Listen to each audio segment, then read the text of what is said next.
près de 2 ans, il a commencé, je suis là. Et je suis patient.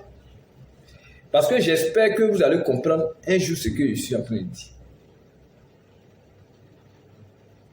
C'est pourquoi voilà la disposition mentale de l'ouvrier. Parce que les vraies choses de Dieu, c'est étrange à la conscience humaine. C'est-à-dire que pour l'homme animal, il ne conçoit pas ça. Donc, nous qui avons eu cette grâce de pouvoir avoir ces révélations, nous sommes patients. Et nous espérons vous voir vous repentir de vos œuvres mauvaises. Alors que quand vous nous voyez comme des gens à décimer. Certains même nous maudissent dans leur cœur tous les jours. C'est pas bien. Donc, vous voyez, il doit redresser avec douceur les adversaires dans l'espérance que Dieu leur donnera de la repentance pour arriver à la connaissance de la vérité et que, revenus à leur bon sens, ils se dégagent des pièges du diable qui s'est emparé d'eux pour leur soumettre à sa volonté. Comme je le disais, notre patience, voilà ce à quoi on veut aboutir. Je n'ai pas à venir taper sur la conscience de quelqu'un. Toi, tu fais de la circoncision, de l'incirconcision, tu vas à l'enfer.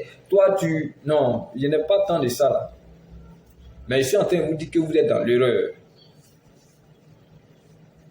Voilà. Donc, voici un peu ce que je vais vous faire voir.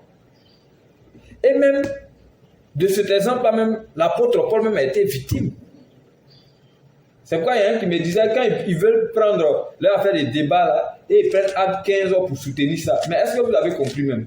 Acte 15, voilà, regardez. L'apôtre Paul même a eu des débats avec des gens. Comme ça, regardez. Il dit quelques hommes, Acte 15, à partir du verset 1 à 2, regardez.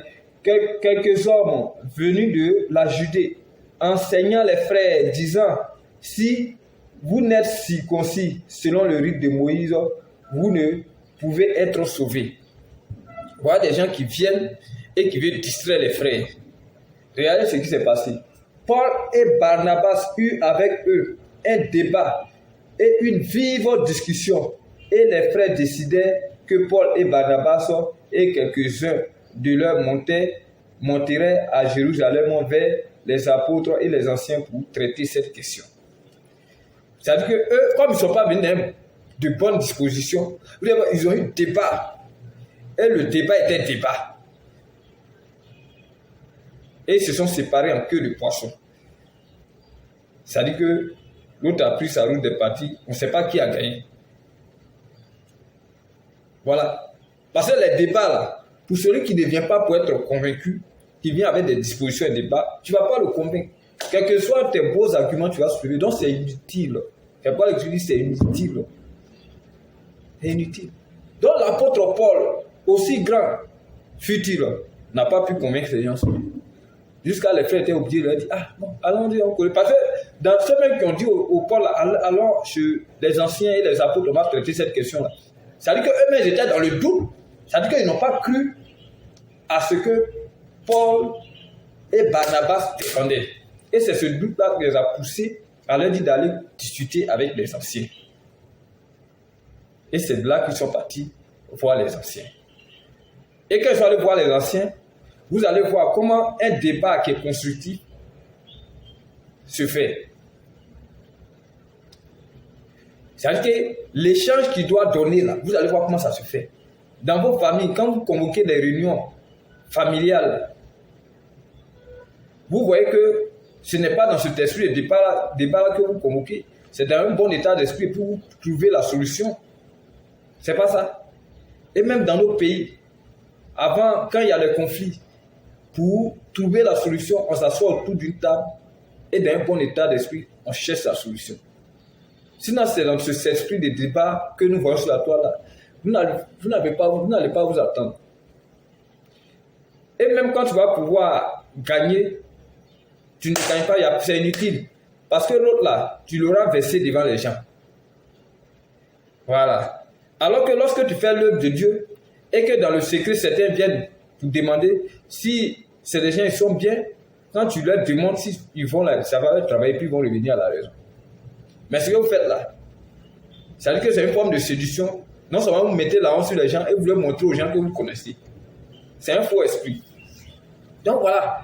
Donc comme Paul et Barnabas ont été invités par les frères à aller voir les anciens, les apôtres, vous allez voir comment les choses vont se passer précisément dans Actes 8, 15, je crois, à partir du verset 6. Regardez ce qui va se passer. Voilà.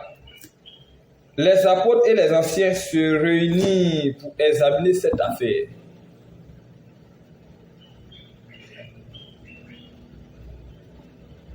Parce que, ouais, il y a un sujet et on s'assoit, on traite. Voilà comment les choses en Christ doivent évoluer.